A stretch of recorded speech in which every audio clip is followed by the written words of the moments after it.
Então vamos lá. Irmão Luiz, o senhor pode, por gentileza, orar para nós começarmos a aula?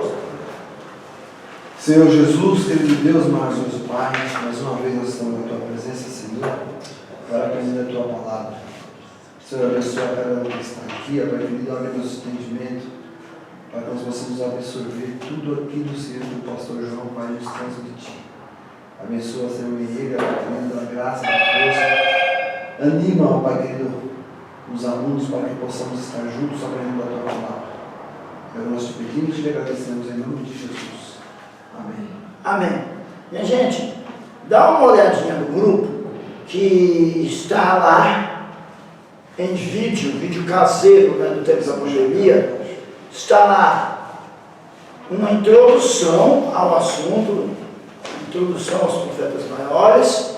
Tem Isaías, tem Jeremias e tem Lamentação de Jeremias. Está no grupo, tá? No grupo. São vídeos caseiros que eu gravei em casa na época da pandemia. Nós estamos na nossa segunda aula de introdução aos profetas e vamos falar nessa aula acerca do profeta Jeremias. E eu espero ter tempo também para falar sobre Lamentações de Jeremias. A segunda aula hoje. A segunda aula. Quem perdeu a primeira aula, dá uma olhadinha lá no grupo, porque tem o conteúdo dela em vídeo lá, tá? Só dá uma olhada no grupo que está lá. Porque eu gravei em casa na época da pandemia, que eu tinha uma outra turma que estava estudando isso e tal, eu gravei. Então o autor é o profeta Jeremias. Tá? O autor do livro é o próprio profeta Jeremias. Porém, minha gente, uma coisa que a gente tem que prestar atenção é que ele usou um amanuense. O que é um amanuense? É um secretário, um escrivão, chamado Baruque. Ele usou os serviços de um amigo, um homem chamado Baruque. Então, existe uma primeira versão do livro. Existia, uma primeira versão do livro. Se os senhores lerem, não procurem o slide, porque eu não coloquei no grupo, esqueci de colocar. Tá bom? Dessa vez eu falei com vocês, mas eu vou colocar. Hoje ou amanhã eu coloco, e vocês terão além do vídeo também os slides e a apostila. Tá bom? Então, se os senhores lerem, nós não vamos ler tudo porque é muito longo, mas se os senhores lerem no capítulo 36, do 1 ao 26, vocês perceberão que o livro tinha uma primeira versão. Jeremias escreveu uma primeira vez e foi lido em público e também na presença do rei. O rei não gostou do que estava escrito, rasgou o livro e queimou. O livro queimou. E aí, o que precisa fazer para tomar posse dessa informação? Ler a Bíblia Sagrada. Isso aqui não é uma informação histórica que não se tem que buscar em outra fonte, nada disso. É só ler. Capítulo 36, do 1 ao 26, que você vai entender isso direitinho. A história está lá. Jeremias mandando ler o livro em público, diante do rei presente, e o rei Joaquim se revolta com o conteúdo do livro e coloca fogo.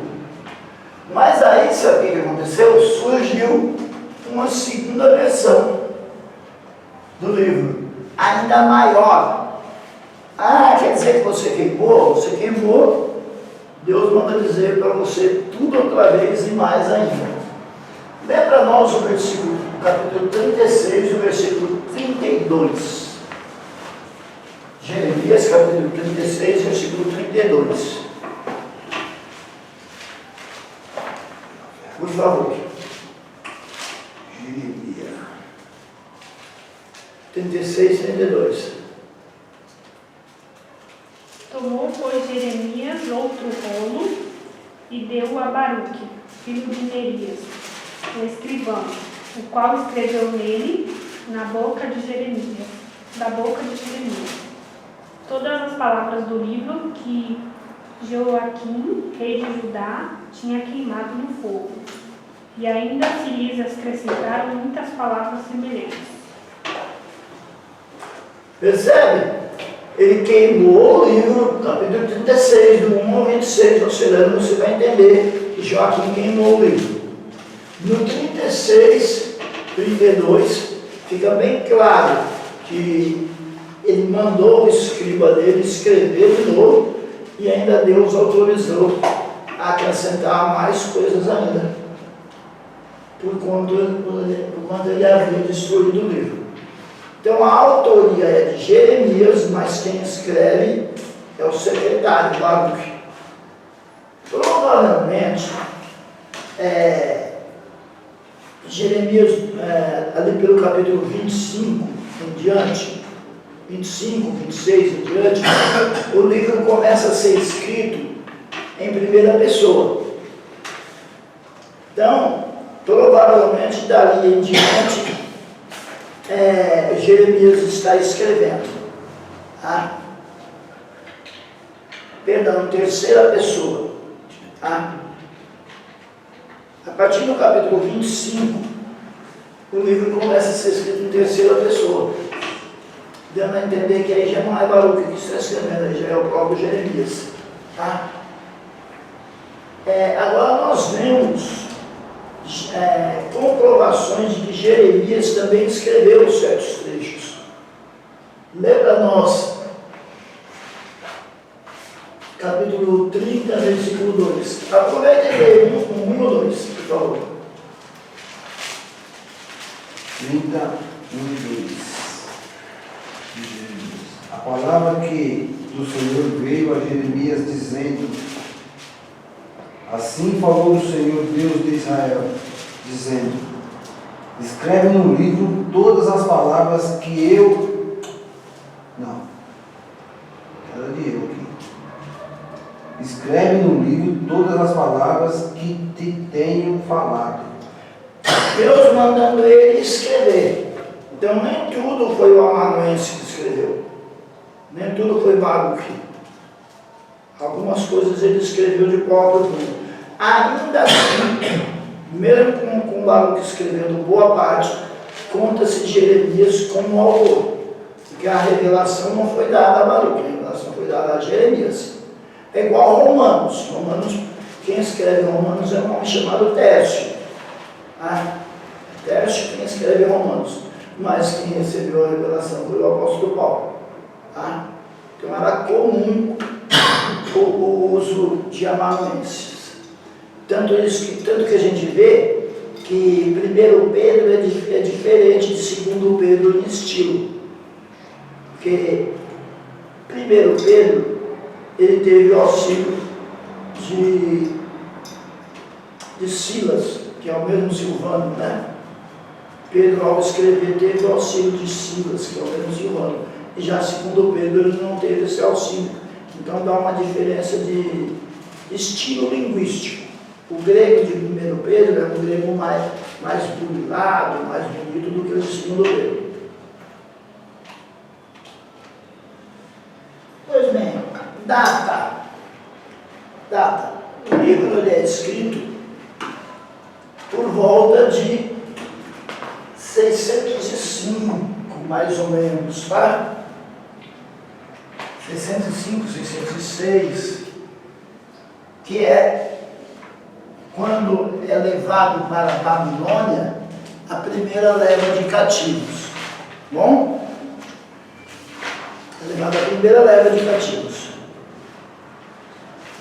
O autor Jeremias, ele é chamado de o profeta chorão, porque ele chora, ele lamenta o estado em que o povo se encontra.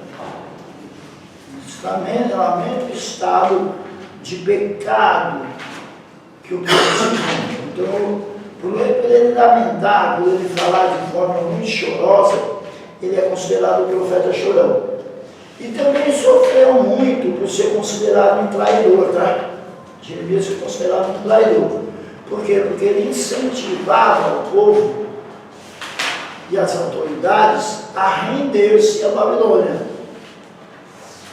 Se eles tivessem se rendido à Babilônia, o templo não teria sido destruído. embora já estava, Deus já sabia de tudo antes, né?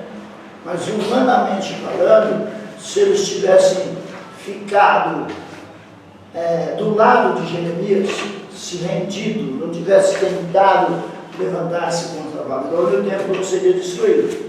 Porque o templo é destruído quando é descoberto que eles estão tramando no Egito um levante contra a Babilônia. Tá bom? Vamos falar acerca disso com mais alguns detalhes. Então, o ambiente histórico. Primeiro, acerca do caráter do profeta Jeremias. Jeremias era conhecido como profeta chorão, como eu disse. Ele também era, apesar de ser um profeta chorão, ele também era firme, porque Deus falou as minhas palavras, porque as palavras não são de Jeremias, as palavras são de Deus na boca de Jeremias.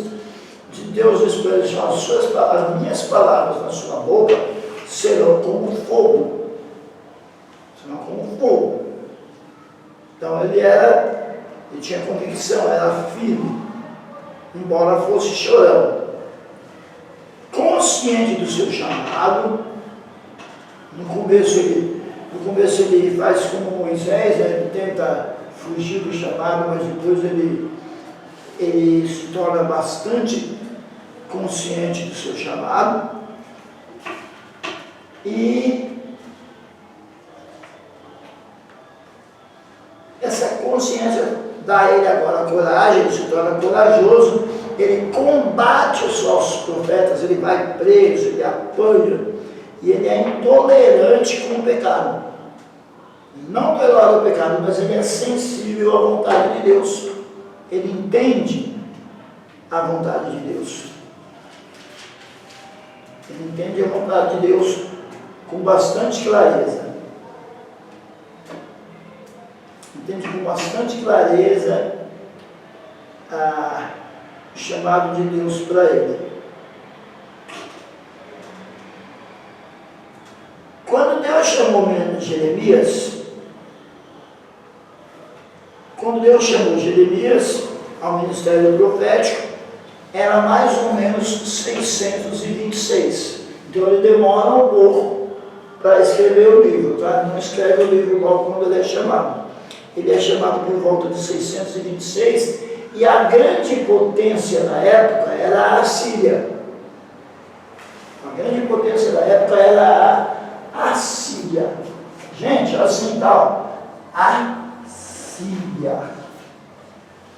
Por que eu estou dizendo isso? Para não confundir com Síria. É a Assíria. A potência do norte da Mesopotâmia. Ela é ela que está no poder. Porém, ela está no poder, mas ela está começando a enfraquecer. Ela foi muito poderosa, está no poder aí de 626, mas ela está começando a enfraquecer. E aí o que vai acontecer? Para nós entendermos as profecias, nós temos que entender o contexto histórico, tá? A Síria está começando a enfraquecer. Existe o Egito, nesse contexto, e a Babilônia.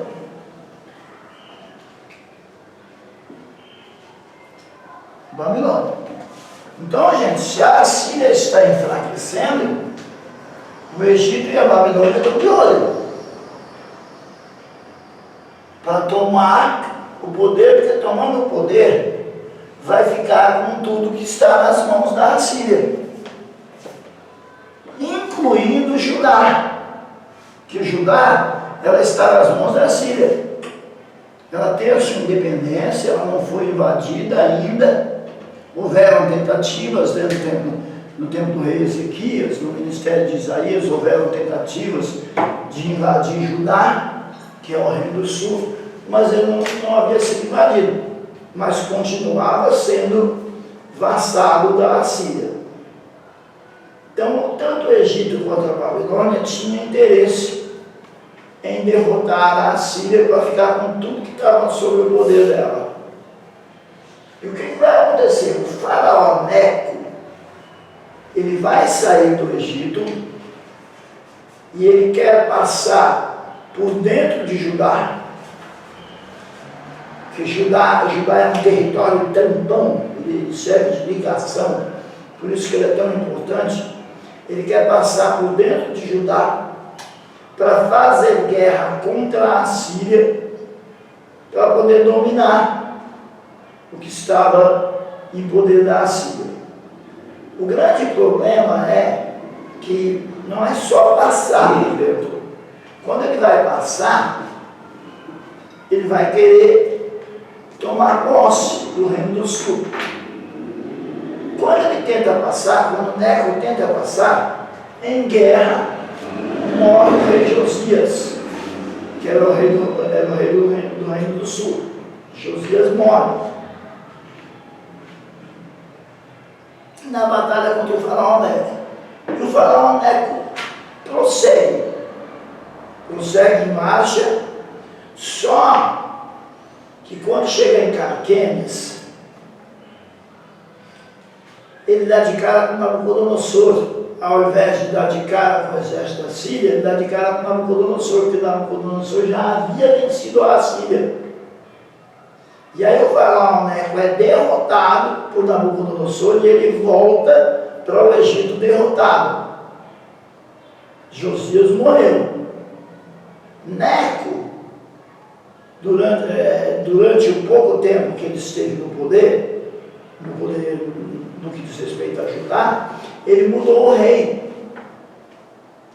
Josias morreu, ele colocou o rei que ele quis, porque tinha dois candidatos ao trono. Ele vai e coloca o rei que ele quer, que é Joaquim, que é o que melhor se prestaria a obedecê-lo. Tá? Ele vai colocar Joaquim no trono. Quando Nabucodonosor vence, já havia vencido a Síria, vence também a Babilônia, vence também o Egito, quem está no trono é Joaquim. Quem está no trono é Joaquim.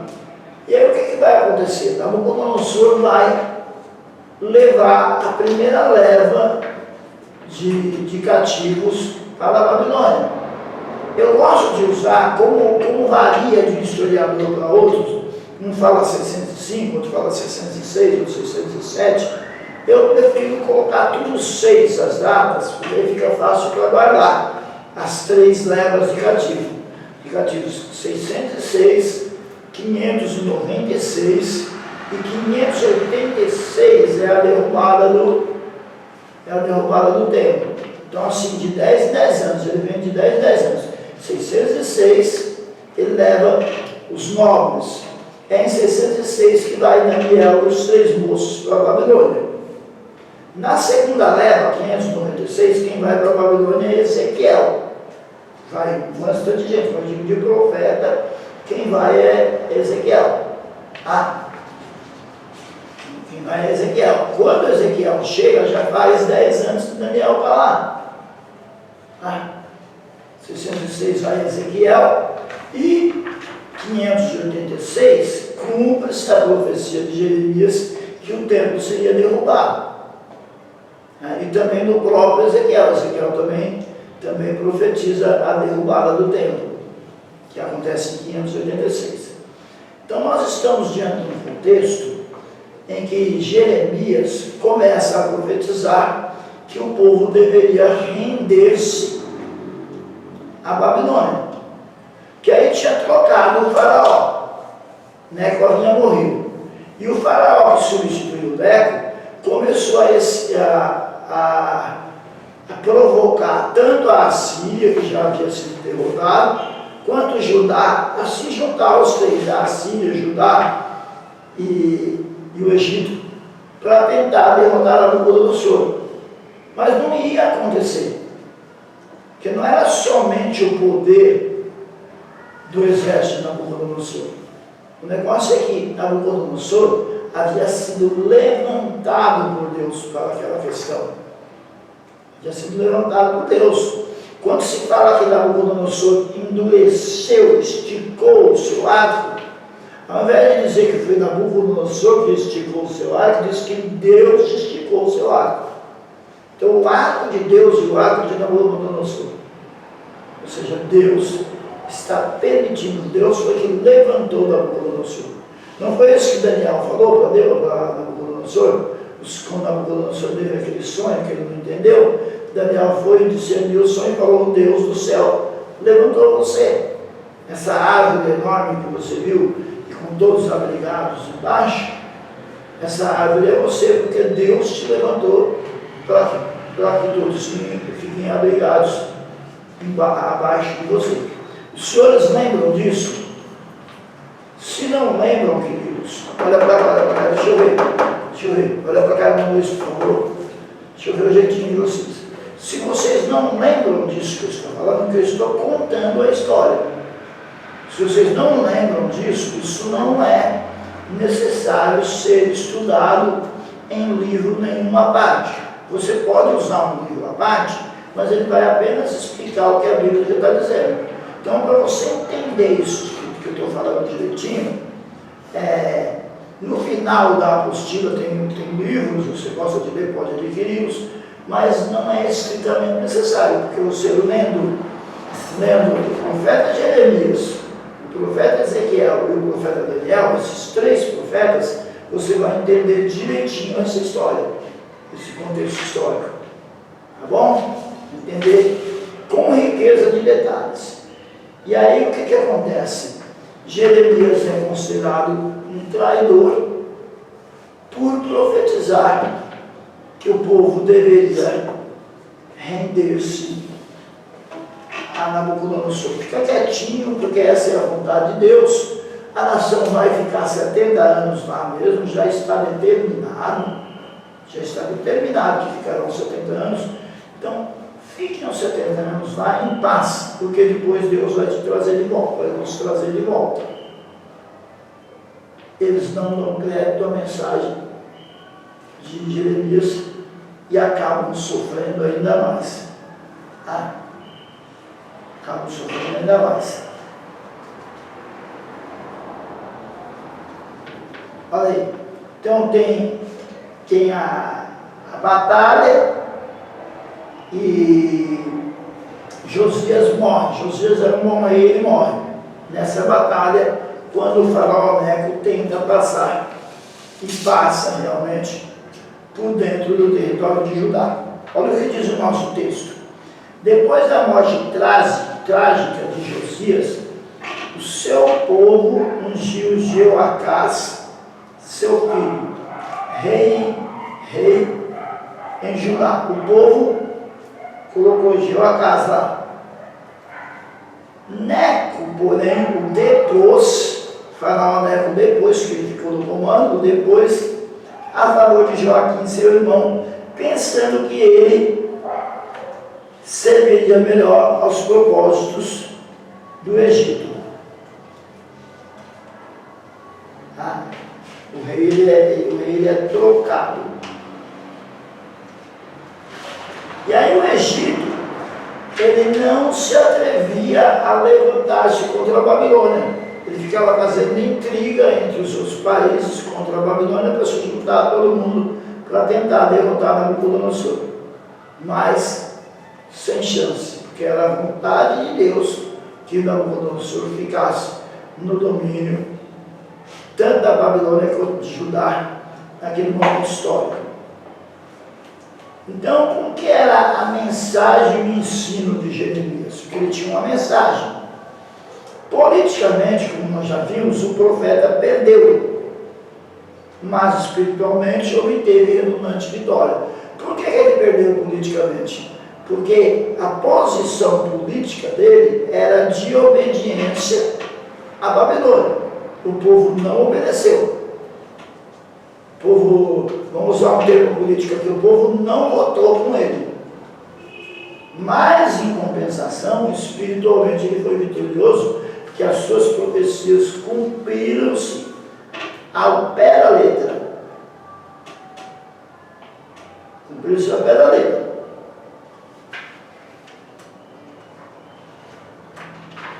Ocorre que Jeremias, ele recebe de Nabucodonosor a opção de ir para a Babilônia, como Daniel foi, né? Apesar de que Daniel não teve opção, Daniel foi levado, mas ele foi levado e chegou lá e ele ficou livre. Inclusive até exerceu funções políticas lá. Havia um salvo-conduto de Nabucodonosor para que Jeremias fosse para a Babilônia em paz e ficasse lá tranquilo, porque Nabucodonosor sabia o que Jeremias estava falando ao povo. Mas Jeremias preferiu ficar.